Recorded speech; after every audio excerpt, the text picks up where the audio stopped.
E aí, pessoal, como é que vocês estão? Espero que estejam resistindo, espero que estejam firmes ainda no estudo. A gente está produzindo conteúdo ainda. Esperamos que vocês também estejam correspondendo a esse conteúdo, estudando dentro das suas possibilidades, dentro dos seus acompanhamentos. Nós aqui vamos fazendo os nossos serviços, né? A gente vai fechar hoje demografia. Aula que vem é espaço urbano, cidades, os processos de urbanização, aspectos, tópicos importantes. Lá no outro é sobre espaço agrário. Esse GIF aí é de uma novela da Salve Jorge, se eu não me engano, que essa mulher ela fica gritando que a Morena tá viva, a outra personagem tá viva, né? Espero que vocês estejam vivos também. Que nem a Dira Paz aí, esbravejando que a amiga dela tá viva. Nem lembro, não lembro que eu não sou tão novelheiro assim não lembro direito. Então vamos lá, se vocês estão vivos a gente continua nosso processo de aulas, de estudo e de acompanhamento de matéria, né? Para fechar toda aquela aula anterior sobre transição demográfica, eu sempre falo de como que o IBGE é muito importante, né? O IBGE é uma instituição estatística e ele é que delimita todo o nosso estudo dentro da geografia. O IBGE é um órgão muito importante dentro da área de geografia e estatística. E por meio dessas estatísticas eles vão trabalhando com todos esses gráficos. A última aula eu falei para vocês dos processos de evolução da população, fases de transição demográfica, como que as populações humanas vão evoluindo. Hoje a gente conclui com pirâmide etária. Como que o IBGE bota em número, bota em gráfico, todos os dados que eles conseguem, todos os dados que eles têm em mão, né? Correto, certo? Todos os gráficos todos os dados que eles conseguem coletar e como que eles expressam isso de uma forma acadêmica e de melhor entendimento para todos. Vocês vão ver na prova de vocês questões de estrutura de pirâmide etária.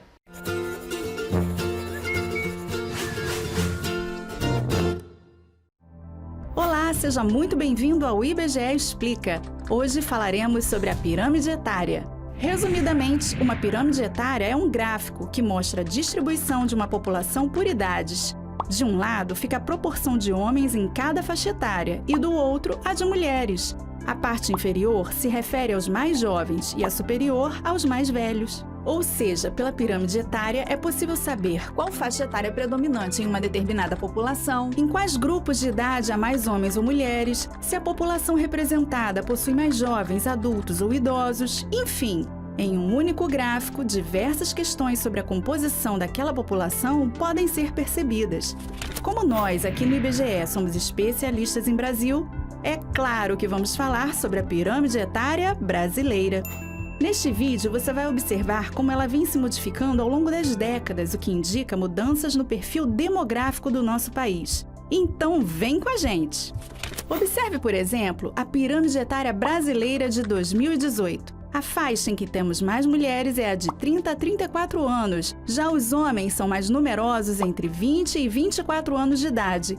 Em ambos os sexos, as faixas com mais gente vão dos 20 aos 39 anos, caracterizando uma população predominantemente adulta. Ainda em 2018, o Rio Grande do Sul era o estado brasileiro com a maior proporção de pessoas acima de 50 anos. Já o estado de Alagoas possui uma população com maior predominância de jovens do que no país, tendo mais pessoas nas faixas etárias até os 20 e poucos anos. Tudo isso é bem diferente do que se via em 1950, quando a faixa com maior quantidade de habitantes era a de até 4 anos de idade. Nossa pirâmide etária desse período ilustra bem porque esse tipo de gráfico tem esse nome. Possui uma base bem larga e um topo estreito, com formato triangular característico das pirâmides. Comparando nossa pirâmide etária do meio do século passado com a atual, fica claro o quanto o aumento da expectativa de vida, a melhoria das condições de saneamento e saúde, a queda na taxa de fecundidade, além de outros fatores, trouxeram mudanças para o perfil da população brasileira que já não é mais predominantemente jovem, apresentando nas últimas décadas uma tendência de envelhecimento populacional. Agora, se imagine a bordo do DeLorean, imortalizado no filme De Volta para o Futuro, e viaja no tempo até 2060. Nesse ano, segundo nossas projeções, o percentual da população brasileira com mais de 65 anos chegará a 25,5%, enquanto em 2018 essa proporção era de 9,2%. Já os mais jovens, na faixa de 0 a 14 anos, deverão representar 14,7% da população em 2060, frente a 21,9% em 2018. Interessante, não? Então, convidamos você a conhecer uma página do IBGE destinada exclusivamente à projeção da nossa população. Lá você pode ver como a pirâmide etária brasileira vem mudando desde 2010 até o formato que ela provavelmente terá em 2060, se mantidas as tendências observadas atualmente. É possível também selecionar dados por estado e comparar com a pirâmide etária do país. Tem aqui uma predição da pirâmide etária do Brasil em 2010. E é nesse formato. Eu acho esse gráfico muito interessante, porque vocês veem como que é justamente certinho essa forma deles lidarem com idade, sexo, número de pessoas vivas, né? E aqui tem todas as taxas por idades, a quantidade de pessoas por cada faixa. E em 2010 a pirâmide brasileira estava nesse formato de gota, né? Estava nesse formato de tipo topo de mesquita islâmica. E, bom, quanto mais para cima, maior a expectativa de vida, mais idosos tem em sua sociedade. Esse meio-cão aqui, preferencialmente de 20 a 59, 65 anos, que é a idade onde o povo fica mais ativo. Se bem que no Brasil o povo vai trabalhando até morrer, né? Então, mas esse meio-cão é o povo adulto, e aqui para adolescente vai até 19 anos, né? Não lembro, não tenho esse dado não, mas tá no material teórico. Adolescente, jovem... Criança e adolescente vai até 19 anos. E tá aqui nessa base. Isso aqui que está descrito para vocês tá certíssimo. Não preciso repetir com vocês. Eu quero chamar a atenção para isso aqui, ó. Bônus demográfico. Bônus demográfico, janela de oportunidade. Quando um país como o Brasil tá na transição demográfica, que tá envelhecendo, mas a quantidade de jovem que um dia ele já teve em um alto número de jovens... e foram crescendo e foram aumentando essa meiuca aqui da população econômica ativa, a população que trabalha, sabe, adulto, você tem um bônus das populações que estão nessa fase da transição. E a gente está passando por um atual bônus demográfico aqui no Brasil. Isso pode ser bom ou ruim. Se o teu país não aproveita esse bônus dentro do contingente para trabalho e tudo mais, vai ter uma massa de desempregados. E vocês podem escutar como que está difícil para o jovem conseguir emprego, para o adulto, para qualquer um conseguir emprego, como que está competitivo o mercado de trabalho, como que o estudante também sofre. Quando vocês ingressarem no ensino superior, a dor só continua. E cada vez mais está tudo competitivo, essa paranoia, esse surto, tudo que a gente vive hoje em dia sobre muito peso e com muito estresse, é fruto dessa quantidade dessa janela demográfica, muita gente viva. Como que a gente vai inserir todo mundo? Como que a gente vai qualificar? Se um país for interessante, ele vai aproveitar esse bônus e vai garantir isso, né? Espera-se.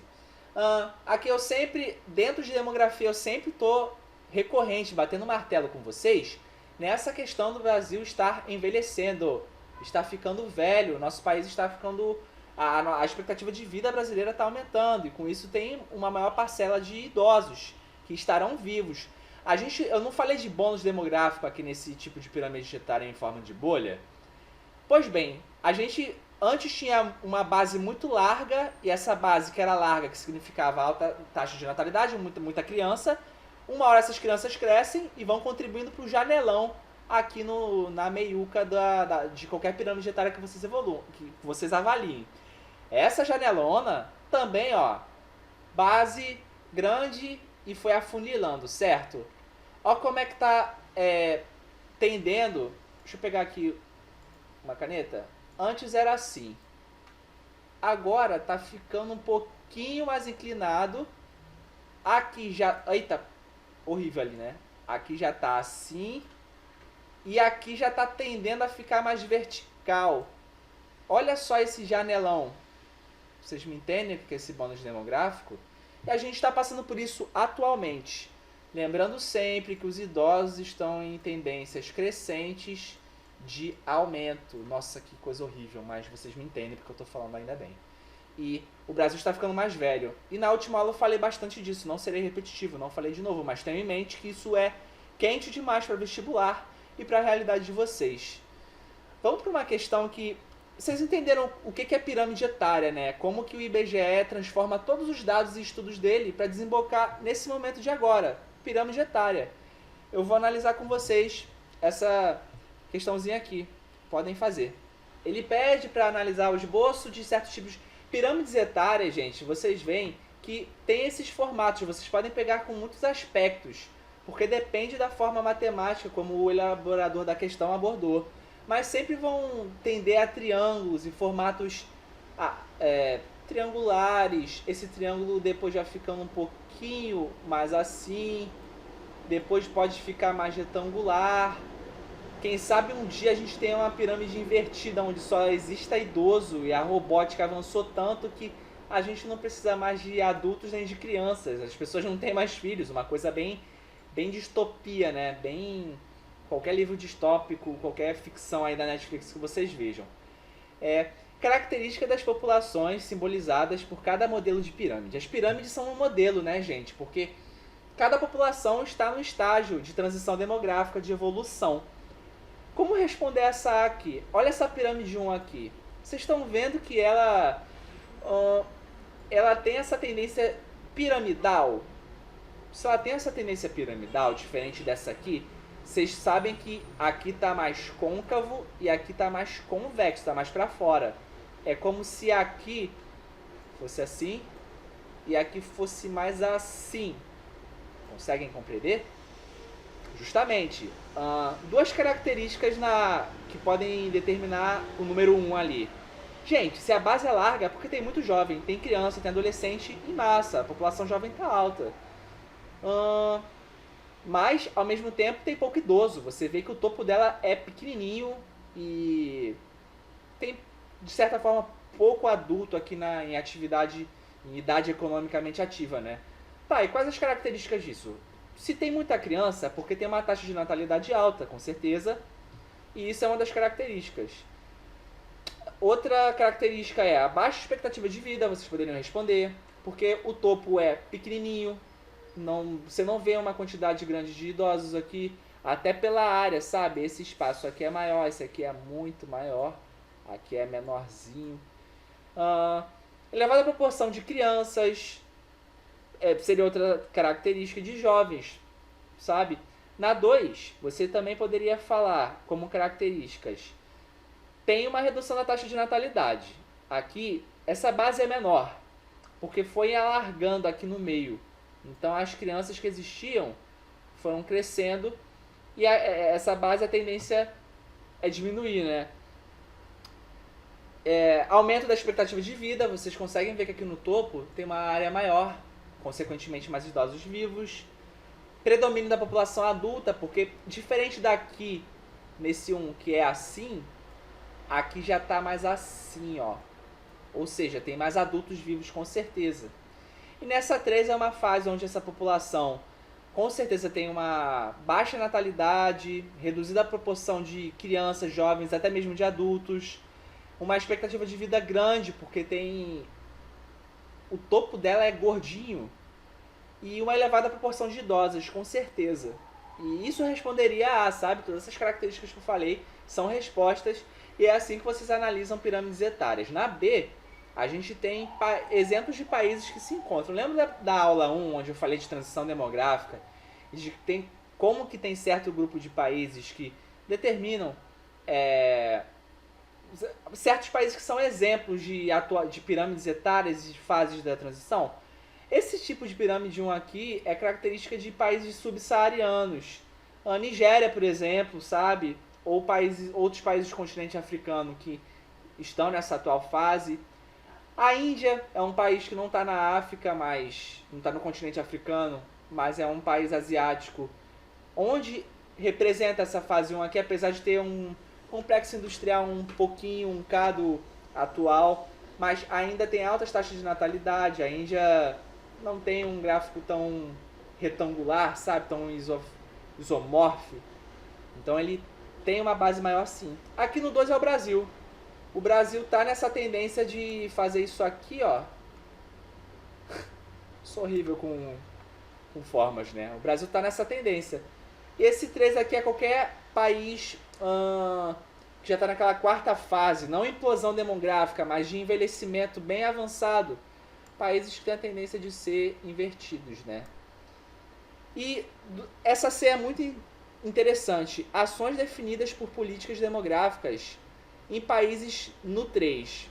Olha, vocês já sabem as respostas, que serão políticas voltadas para a previdência pública, né?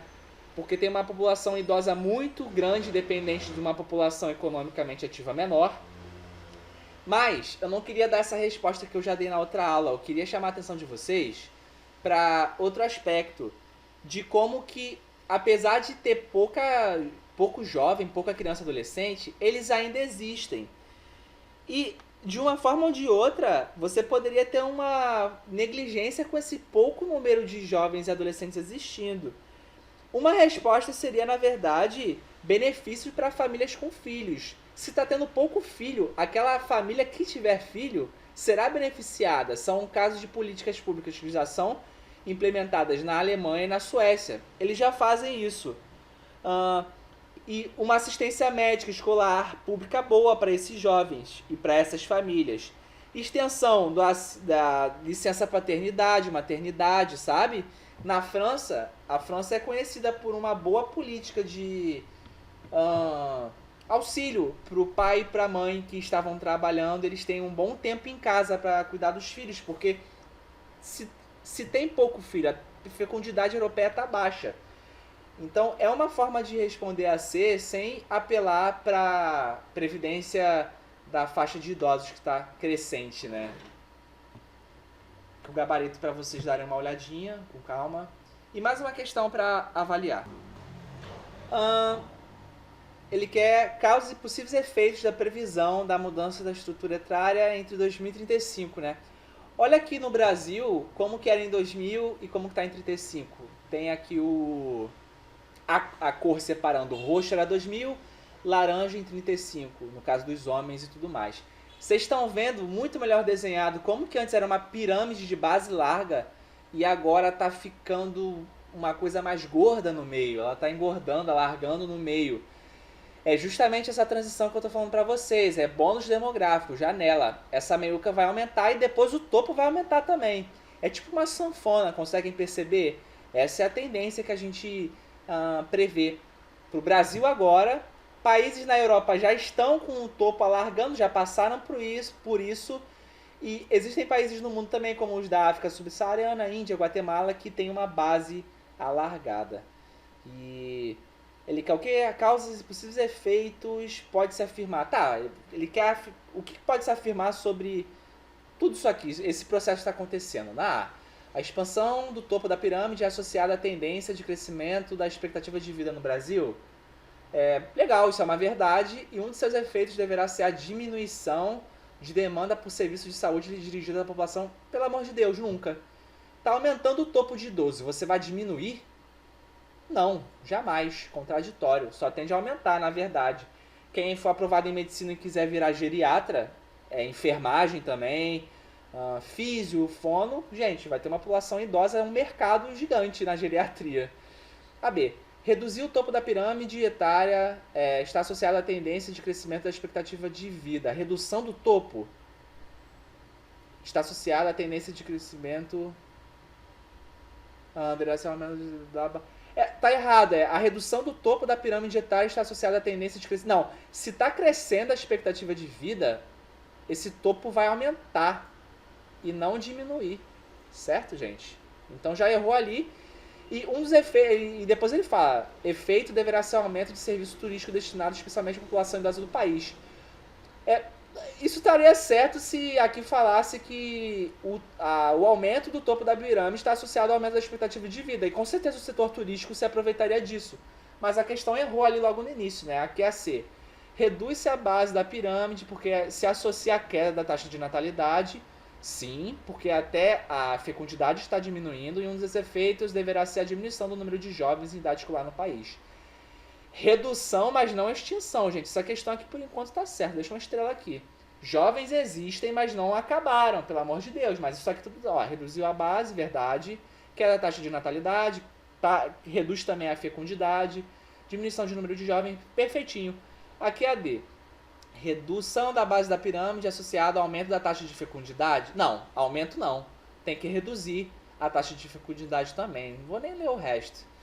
E o aumento proporcional, acho que essa é a correta mesmo. O aumento proporcional da população adulta no país se associa ao aumento da taxa de natalidade nos seus efeitos, deverá ser a constituição de uma situação blá blá blá blá. Não. Aumento da taxa de natalidade. A taxa de natalidade está em queda, a fecundidade também, e o aumento da população de adultos é a massa de jovens que estão virando adultos. Então essa está errada, realmente a C é a mais corretinha. Conseguem ver como é que cai pirâmide na aula? E mais uma questão para vocês. Talvez possa ser uma questão dificinho, mas é da PUC, né? É um vestibular privado que às vezes pode pegar o conteúdo mais difícil, mas poderia cair no Enem. Eu tô trazendo essas questões porque eu sempre acho que são questões que podem cair no Enem. E se o Enem joga lá umas pirâmides etárias para vocês, e você tem que descobrir o país, pô, vocês não vão se ferrar por causa disso, né? E ele quer justamente a realidade demográfica de certo país, e realidade demográfica a partir de pirâmides etárias, né? Olha que interessante. Eu já tô falando pra vocês que essas pirâmides aqui, que tem essa tendência de ser piramidal... Ai, cacete, estraguei a figura. É porque é base larga. Taxa de natalidade alta. Taxa de natalidade alta. Ai, gente, não vou escrever não, vou ficar falando mesmo. Taxa de natalidade alta e mortalidade alta também. Expectativa de vida horrível. Olha esse topo de idoso aqui. Pequenininho comparado com os outros. A base de idoso aqui tá maior que a base daqui. A base de idosos aqui também tá... a área, esse espaço de idoso aqui no 13 é maior do que todos os outros. E o amarelo é maior aqui do que aqui do que aqui. Estão percebendo essas diferenças por área em cada região? Qualquer pirâmide que vocês se embatatarem, que tiverem dificuldade de analisar, analisa pelo conteúdo, por dentro dela também, a área. Então, eu já falei pra vocês que países que tendem a essa pirâmide mais piramidal é da África subsaariana, com todos aqueles problemas de expectativa de vida e tal. Com certeza é um país que não necessariamente está na África, mas pode ter as mesmas condições. Há muitos países da América Latina, gente, estão nessas condições. Nicarágua, Guatemala, qualquer país da América Latina com problemas históricos, culturais, né? Olha, realidade demográfica respectivamente, tá? 1, 2, 3 corresponde a quê? 1 é o Brasil, foi até a década de 70, 60 mais ou menos, não é mais. Paquistão, talvez. Paquistão é um país do Oriente Médio. Muitos países do Oriente Médio não têm aquela evolução industrial que outros países têm. Então talvez seja. Noruega nunca, né, gente? A Noruega está envelhecendo. Sudão, África, pode ser? Pode ser. Japão nunca, né, gente? Japão tá uma pirâmide invertida, só tem coroa e robô no Japão. B e D. Vocês viram que eu fui muito enérgico, né? Eu cancelei as outras alternativas só com o primeiro país. Vocês talvez tivessem dificuldade. Nessa 2 aqui, que é característico de quem está diminuindo a taxa de natalidade, aumentando a expectativa de vida, deve ter tido alguma revolução industrial. A Alemanha também não é do 2. Vocês poderiam eliminar pelo 2 também. Coreia do Sul, talvez. A Coreia do Sul está tendendo a velhice, mas eles ainda estão nesse 2. O 2 está virando o 3 atualmente na Coreia do Sul. A Coreia do Sul é um emergente que nem o Brasil, mas tem muita tecnologia ativa nele, né? O 2 corresponde ao Brasil perfeitamente, poderia ser. Assim como a Coreia do Sul também. Até aqui tá certo. 2 na Argentina. 2 na Argentina. A Argentina corresponde ao 2, gente. A Argentina tá no 2 indo pro 3. Tá envelhecendo também, assim como todo país que já teve uma história de industrialização. A China. O gráfico da China eu tiro. Porque a China é tanta gente que apesar do gráfico direcionar pro 3, é um 2 misturado com 3 também. A maioria dos países está indo de 2 para 3, certo? Mas, beleza. Aqui na B e D, Coreia do Sul e Argentina, a eliminação tá pelo 3, a Alemanha. A Tanzânia é um país de gráfico 1, por todas as características sociais e culturais no continente africano. Então, se nasce mais, se morre muito, poucos idosos, entende? Pelas condições de vida culturais do país. E a Alemanha é o único que consegue corresponder ao 3. Suécia também, Senegal não. A Guatemala nunca que será 3, assim como o D. O 3 também elimina muita questão, né, gente? Então, pelo 3 só sobraria a questão A e B. Pelo 1 só sobra a B e D, sai tudo, né? E a 2 poderia ser a Argentina também ou Coreia do Sul. São 2 países de 2, sim. Mas a Tanzânia tira o D aqui, todo errado. O gabarito é a letra B. E tem aqui uma explicação para essa questão aprofundada. Vamos para a migração, gente. Eu gosto de começar falando de migração. Assim, fluxos migratórios acontecem desde a origem da espécie do homem, o Homo sapiens. A gente somos grupos populacionais que migram. E todo o contexto, desde que o ser humano teve a sua origem biológica aqui no continente africano e foi se expandindo assim para cá no mapa do planeta, vocês conseguem perceber como que o fluxo migratório do ser humano é natural do ser humano. Pessoas, homens, mulheres, o ser humano migra. E isso só se adapta a cada era, a cada época, a cada condição, a cada modo de vida de certo período histórico humano. Vocês têm que ter isso na cabeça. E não precisa de muito blá blá blá teórico. Quer entender bem migração? A gente pode pensar em migração a partir de um ponto contraditório talvez para muitos, mas vamos impedir que as pessoas cheguem no seu país, sabe? A migração hoje em dia, ela pode ser entendida pelos países que querem impedir esses fluxos migratórios de chegarem neles. Vocês podem ver que os países onde tenham muros, esse gráfico é muito bom porque tem aqui explicações como territórios que têm muitos instrumentos institucionais, legais, constituição do país que impede a migração de outros. A Austrália é um país que migram muito para a Austrália, mas eles são muito restritivos a essa migração. Eles selecionam bem, são muito xenófobos, aliás, hein? Aqui na África do Sul, que foi uma colônia britânica, né? Teve apartheid, teve um monte de cenários políticos escritos na Constituição que marcaram a história desses países. Até hoje tem esses resquícios políticos perduram, gente. E os muros eu acho que são um dos melhores exemplos de como que a migração está hoje. Os países estão com medo dos fluxos migratórios. Tem muro para tudo que é lado, alguns muros mais bélicos, mas outros muros mais contentores de fluxos migratórios. Como vocês podem ver, acho que o mais importante atualmente são os muros daqui, ó, que estão impedindo a migração dos refugiados da guerra síria, que foi o principal movimento migratório último. Até tem um gráfico aqui para vocês. Principais países de origem em requerimento de asilo na União Europeia. E desde 2015 aqui, ó, Síria lá no topo. Gente, guerra na Síria. Até hoje está acontecendo. Difícil saber quando que vai acabar. A mídia não trata mais agora porque deu um pouquinho de apaziguada lá, mas continua.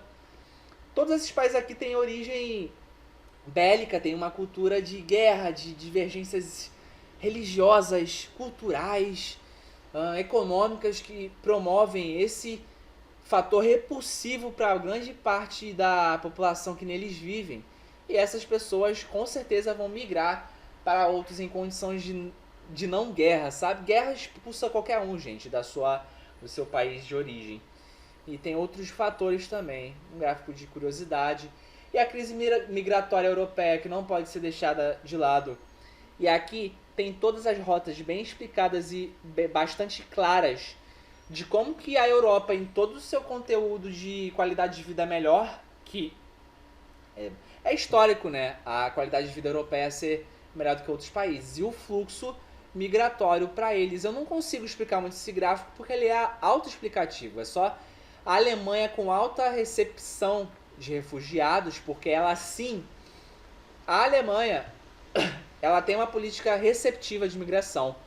Quero trazer para vocês que isso mudou. Nos últimos anos eles estão restringindo mais, porque chegou no limite também. Cada país chega no limite econômico de suporte a essa quantidade de refugiados recebidos. A União Europeia está com uma saída de redistribuir esses refugiados para os países. E uma das causas é os países que têm os melhores PIBs receberem mais refugiados. A Alemanha já chegou no limite dela, provavelmente. Lembrando para vocês que aqui, ó, Bulgária, Hungria, esses países da Europa que estão na boca aqui do Oriente Médio, muito muro, muito arame farpado, muita barreira para essa rota migratória, e mesmo assim o povo vai. O mais triste é quando o povo vai pelo mar. E indo pelo mar, tem muito mais chance, o mar Mediterrâneo, né? Tem muito mais problema de mortes. Todas aquelas notícias que vocês veem de pessoas morrendo no barco, crianças mortas em praia, quando morrem em alto mar e depois são carregadas pela praia, né? E a migração hoje em dia, o principal fator é guerra, né? E a gente vai falar agora de Brasil, das migrações internas que acontecem aqui. Migrações no Brasil, temos nossos movimentos migratórios brasileiros também, e 3 grandes deles certos processos marcam o movimento nacional aqui de transição das populações em certas regiões. Um grande processo de migração interna é o êxodo rural.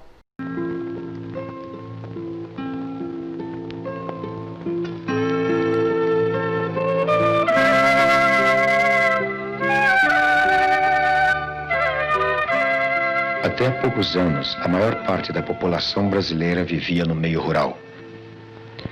Nas últimas décadas, porém, o processo de urbanização se acelerou. E desde 1970, a maioria dos brasileiros vive nas cidades. Ainda hoje, de cada 10 brasileiros, 4 vivem no campo.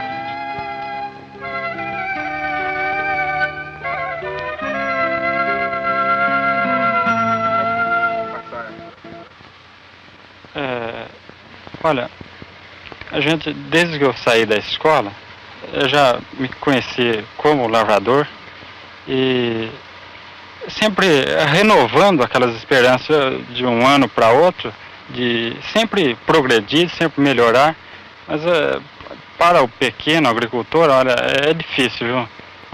As condições não são fáceis para se levantar, para progredir. As migrações internas não são um fenômeno novo no Brasil. 10% dos brasileiros vivia fora de seu estado natal em 1950. 10 anos mais tarde, este número havia dobrado. O êxodo rural, o abandono do campo por pessoas que irão viver nas cidades, também não é um fenômeno recente, mas nos últimos anos muito se acentuou. Eu não sei, aqui para nós não dá mais para tocar aí. Nós quer trabalho aqui para estudar na cidade, não adianta. Meu pai quer que nós vai morar em São Paulo para ver se nós estuda e pega um ofício melhor. A gente vai trabalhando, estudando, a gente vai fazer qualquer coisa na vida. Você acha que a vida lá em São Paulo vai ser mais legal, mais gostosa? Eu acho, viu, porque aqui pra gente é fogo, viu, pra trabalhar debaixo do sol, é chuva, tem perdão, viu. Agora em São Paulo, lá o senhor trabalhando numa firma aí, a gente trabalha na tranquilidade. Aqui se chove a gente não ganha, lá a gente tá trabalhando, não tá molhando, tá ganhando da gente. O êxodo rural tem essa figura histórica aqui, principalmente movido pelo fator de urbanização, onde a cidade tem melhores condições de vida e a periferia rural migra para essas cidades, onde a vida é menos dura e talvez tenha até mesmo mais condições de trabalho, mais condições de inserção, de estabilidade existencial dessa pessoa, né? E hoje em dia a tendência não é êxodo rural não, a tendência é o meio rural. Urbanizar também, a tendência é onde já é cidade, ficar mais cidade ainda, e onde o meio rural, onde as cidades são médias, pequenas e médias, ficarem grandes. E aí talvez o fluxo de retorno aconteça, assim como já está acontecendo em muito lugar. Até mesmo a tecnificação do campo está alta. O meio rural altamente tecnificado atrai esse povo de volta, não tenham dúvida. Eu quero falar para vocês de transumância, e é um movimento sazonal. Tempo, essa notícia aqui eu botei porque tem certos processos de transumância que eles são históricos. E vocês podem ver que tem certos comunidades pastoris de países aqui da Europa que fazem uma migração com o seu rebanho no tempo certinho de colher, de arrebanhar essas ovelhas para lugares mais quentes, sabe? E aqui, ó, transumância e migração sazonal é o movimento da migração que ficou escondido aqui. Ele é também estudado na geografia. Aqui no Brasil tem o exemplo dos cortadores de canas, que muitos saem do Nordeste e vão cortar cana em São Paulo, que tem uma grande plantação de cana, muita cultura de cana em São Paulo e no Sul. E depois voltam para o Nordeste, ou vice-versa, onde estiver aquela cultura, algo mais natural, que envolva a natureza e que envolva tempo, ou temporada, não precisa ser natureza, plantação, cultura, temporada, transumância é temporada, gente. E dá pra ver por uma questão. Olha essa questão aqui, pausa rapidinho, faz. Olha como é que é um processo de transumância sem ser... O gabarito já é movimento de transumância, certo, gente? E vestibular ama isso, é meio bobo, né? Tráfico de pessoas nunca seria, migração de retorno não é a explicação, e transferência de refugiados não. É atletas transferidos da Espanha e para a Espanha. São atletas, essas pessoas têm a origem dos países deles, e eles vão trabalhar, e a maioria deles retorna para casa. Então, esse fluxo é de migração é um movimento de transumância sim, sabe? Não é migração de retorno, porque a migração de retorno é quando esse povo vai pro local destino, fica lá tipo 20, 30 anos e volta depois. O movimento de transumância é temporada de atleta, certo, gente? Transumância é temporada, tenham isso em mente. Imigração pendular, o melhor exemplo é isso aí, né? Ônibus lotado, quanto mais dentro de grandes cidades, você tem o centro de trabalho daquela cidade, o centro da cidade, todo mundo trabalha lá e depois volta para sua casa. Muitas vezes você é isolado para a periferia, para casa do cacete, porque o processo urbano, as cidades estão muito desiguais e excludentes. Então cada vez mais temos uma massa de trabalhadores maior sendo jogada para a periferia e tendo que se deslocar diariamente para o centro da cidade a trabalho. Vai e volta, vai e volta. Isso pode ser entre cidades, entre estados. A partir do momento que existe um trem-bala conectando estados, isso será possível. A migração pendular desse modo é possível no Japão. Tem trem-bala lá, dá para ir de uma cidade para outro estado. Distrito japonês para outro, que lá não é estado, né? É distrito. Maravilhoso se o Brasil chegar a esse momento, certo? E uma questão, crescimento das cidades, grandes metrópoles, distanciamento entre o local de residência e o local de trabalho, configurando o fluxo populacional. Fluxo populacional quando você está numa cidade e você vai e volta. Migração pendular. Êxodo rural não, porque não foi um processo histórico de gente do meio rural indo para a cidade, desculpa. Migração forçada, ninguém foi forçado a nada. Êxodo urbano talvez seria o oposto do êxodo rural. Não existe êxodo urbano não, gente. Isso não é um termo geográfico ainda. Se vocês verem isso em algum lugar, esquece. Nomadismo não está no contexto de nomadismo. A migração pendular é isso. Migrações interregionais aqui no nosso país é para descrever como é que foi o histórico de imigração brasileiro. E os grandes marcos migratórios aqui no Brasil são esses. Deixa eu só ver aqui. Tá, tem um gráfico lá interessante. De 40 a 70, Vargas estava... não vou falar de Vargas não, mas a gente estava com um processo iniciado para começar em Brasília. O varguismo vai de 32 até 55 com pausa, certo? E depois ainda vem Juscelino Kubitschek, 70 já começa a ditadura. Essas décadas aqui brasileiras tiveram um avanço muito grande do centro-oeste, da construção de Brasília, que está nessa meiuca aqui. O sudeste já tem um histórico industrial, tem a história com o café, todo o processo colonial e imperial brasileiro, que transformaram isso. O sul também, sempre uma região atrativa para o resto do Brasil. Esses paus de arara eram aqueles caminhões, esse caminhão aqui, ó, do êxodo rural, que levava grandes massas de nordestinos para as outras regiões do Brasil. As migrações interregionais até 40 e 70 são marcadas pelo fluxo nordestino. Isso é uma verdade, por toda a condição socioeconômica do Nordeste. A exclusão aqui no Nordeste até hoje é tão forte que muitas das massas buscam condições melhores de vida em outros estados, de outras regiões, às vezes para como pode ser dito, para decepção e frustração deles quando encaram a realidade nesses futuros destinos dele. De 40 a 70 é marcado por isso aqui, gente, por esse movimento aqui. E de 70 a 90, a gente tem a continuidade da movimentação no Nordeste e dessa vez incrementando para o Sudeste as condições de vida. Lembra do milagre econômico brasileiro? A ditadura concentrou todos os ganhos no Sudeste, sabe? O governo só investia a verba recolhida aqui no litoral no máximo, mas em grande parte para o Sudeste. E apesar de ter investimento para grandes capitais aqui dos estados nordestinos, a massa de excluídos era maior. E aí eles vão procurar lugares que já procuraram nas outras décadas ali atrás e incrementaram mais ainda. Vocês estão curiosos com por que o Sul aumentou a expansão para o Centro-Oeste, para a marcha para o Oeste? Terra. As famílias sulistas, depois da década de 70, foram crescendo e não tinha mais terra a ser compartilhada de um sulista com o outro. A região Sul expandiu para o Centro-Oeste porque tem muito terreno de plantio aqui. Hoje em dia, gente, o Centro-Oeste tem muita presença do Inter, do Grêmio, de esses times de futebol, né? E a cultura sulista é forte no Centro-Oeste, porque a cultura rural sulista expandiu para cá. E toda a soja, uma grande parte de monocultura de soja, e todos os lucros que a soja traz, né? Foi junto. Hoje em dia, como é que são os fluxos migratórios brasileiros, os fluxos populacionais? São regionais.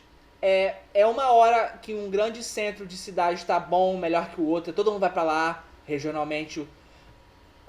Indo para o sul, quando eu passei aí para a FURG, eu conversando com uma gauchada, o pessoal Uber que eu conversei e outras pessoas falavam que hoje em dia, no ano corrente, tá bombando Balneário Camboriú e Santa Catarina, e no Paraná, me esqueci a cidade, velho, me esqueci a cidade do Paraná, mas Santa Catarina tá atraindo muita gente do Paraná e do Sul. E esse mesmo Uber que conversou comigo, ele falou que cada fluxo de tempo, o Sul é revezado. Um país que tem uma melhor economia que outro. Paraná, Santa Catarina e Rio Grande do Sul. Aí fica nesse revezamento e atração. Isso para todas as regiões. São Paulo atualmente anda atraindo muita gente do Sudeste. A maioria da minha geração de amigos aqui do Rio migrou para São Paulo, galera. Foi uma debandada de carioca para todo o resto das cidades. O Rio tem todos os problemas que vocês sabem do Rio, milícia, todos os problemas políticos de corrupção. A gente está no êxodo diáspora carioca, sabe? E São Paulo anda atraindo muita gente. São Paulo atrai, eu conheço pessoas pela minha turma lá da medicina na FURG do Paraná, que tem uma forte conexão do Paraná com São Paulo também. Aqui no Centro-Oeste Mato Grosso puxa muita gente. E tem esses focos regionais. Tenham isso em mente, não precisam gravar. Mas saibam que tem os polos regionais de atração. Correto? E aqui tem uma evolução até então eu estava falando de migração interna, né? Fluxos migratórios dentro do país. E eu vou falar de curiosidade, a evolução... Deixa eu ver quantos slides tem aqui, interessante, tem pouquinho. A imigração no Brasil. A gente fala muito de como que o brasileiro se move dentro do seu país e como que ele vai para fora, mas... E o Brasil, ele atrai outros países, outras pessoas de outros lugares? Atrai sim. E aqui está um histórico.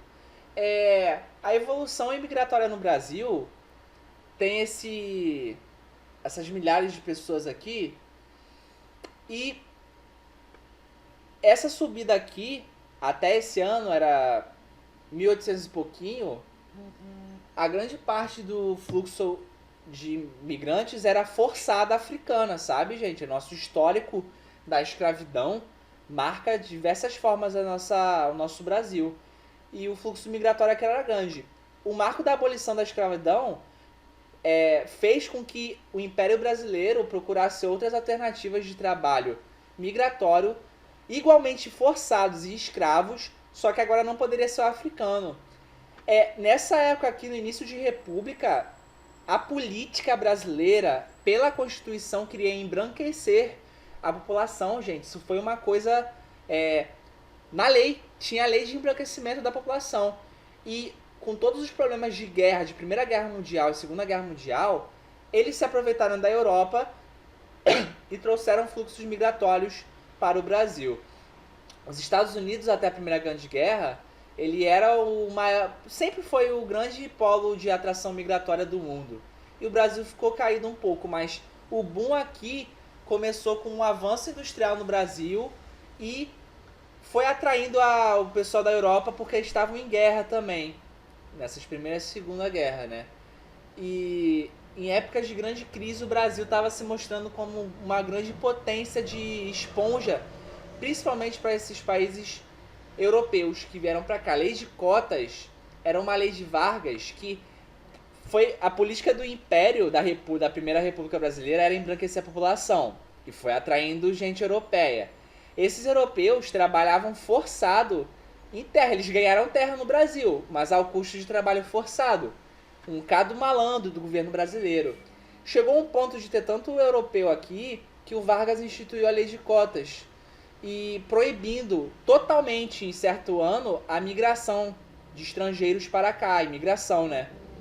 E isso foi revogado depois e na época da ditadura teve uma nova alavancar. Não, na época da industrialização brasileira teve um alavancar da imigração, queda no regime e depois atração. Hoje em dia o Brasil não atrai tantas pessoas, mas na época do governo PT a gente teve um boom, vocês lembram? De 2010 a 2016, nesses 6 anos muitos gringos vieram para cá, até por causa dos eventos internacionais. Tá aqui um gráfico das políticas migratórias brasileiras, ilustrando o que cada um fez em sua determinada época, né? E de como que isso influenciou na vindas e idas de migrantes. Hoje é um gráfico para mostrar como é que é a característica dos imigrantes aqui no Brasil atualmente. Haitianos, vocês sabiam que aqui no Rio eu não vejo tanto haitiano, mas quando eu fui pro sul, aí fica difícil, né? Não achem que eu sou preconceituoso, mas eu não sei a origem étnica da galera que você vê, por exemplo, aí em Rio Grande, os ambulantes, né? Você não consegue saber se eles são do Haiti ou de qualquer outro país do continente africano, mas eu aposto que são haitianos, porque eu já ouvi eles falando francês. E Haiti tem história com a França, né? E pouca palavra que eu ouvi que tinha, caraca, isso aí é francês, isso parece francês. E aí eu acho que são haitianos que em massa foram pro sul.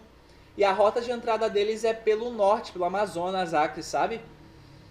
E atualmente os imigrantes pro Brasil, já foi a época, aqui ó, os imigrantes internacionais na época de 2010 a 2016 foram fortes, imigraram sim. Mas hoje em dia caiu, o Brasil hoje em dia tá difícil, gente. Aí voltou pra Europa e pros Estados Unidos o fluxo migratório atraente, me entendem? E basicamente é isso que eu tenho pra falar pra vocês nesse gráfico. O Brasil é muito forte aqui na América Latina, todos os outros...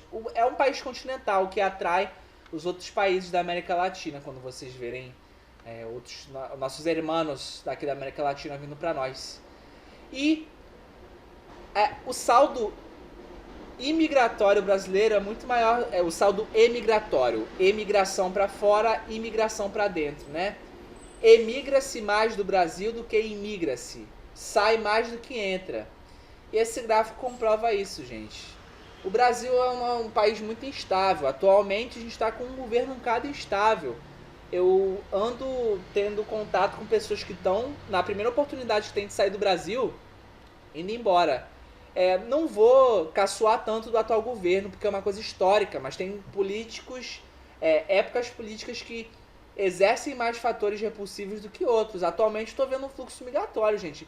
Na primeira oportunidade, os meus amigos estão metendo o pé. Pessoas que fizeram engenharia e tal, né? E outras, tenho conhecidos que trabalham na construção civil a vida toda e estão conseguindo ir embora também. E é assim que eu encerro essa aula. Espero que vocês tenham gostado. Até a próxima.